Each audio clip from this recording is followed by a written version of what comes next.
Dans Warhammer 40 000, quand tu penses que tu as tout vu et que tu connais tous les archétypes de personnages, tu vas découvrir un personnage où tu te dis mais c'est quoi ce délire? C'est exactement le cas de Zod-Drog Warsnaga. J'ai dû m'y reprendre à plusieurs reprises pour le dire.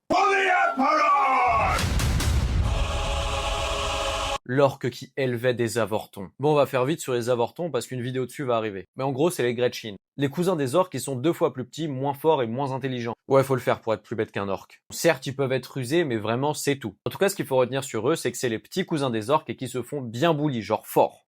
Ce taré de Zodgrod, qui je sais pas pourquoi me fait penser à Radagast le Brun version orc, il les élève. Et bien que beaucoup d'orques pensaient ça impossible et ne voyaient pas véritablement l'intérêt de les élever, Zodgrod y était parvenu, les rendant plus sauvages et dangereux que jamais. Mais malheureusement pour lui, la société orque et les innovations, ça fait deux. Donc au sein de sa tribu, personne n'appréciait ces super avortons à leur juste valeur. Ils se faisaient sans cesse écraser ou exploser. Ouais, sympa. Mais ce qui a vraiment été trop pour Zodgrod, c'est lorsqu'un gros mec du nom d'Osmog s'est servi des super avortons comme munitions pour son canon. Sauf que Radagast version peau verte l'a complètement démoli et les personnes ayant assisté à ce carnage se sont demandé comment il avait fait pour le plier et le mettre dans son propre canon. Mais bon, le fouettard a tout de même été condamné à l'exil. Mais en vérité, c'était la meilleure chose qui pouvait lui arriver puisqu'il est devenu un flibustier. En gros, c'est un mercenaire orc qui vend ses services aux plus offrants. Et lorsque ces super avortons ont fait leurs preuves, certains boss de guerre raffolaient des services de Zodgrod. Car ils appréciaient grandement voir des vagues de super avortons piloter des boîtes qui tuent avec une sauvagerie unique. Ainsi, le paria est devenu le seul vendeur d'un bien véritablement exceptionnel.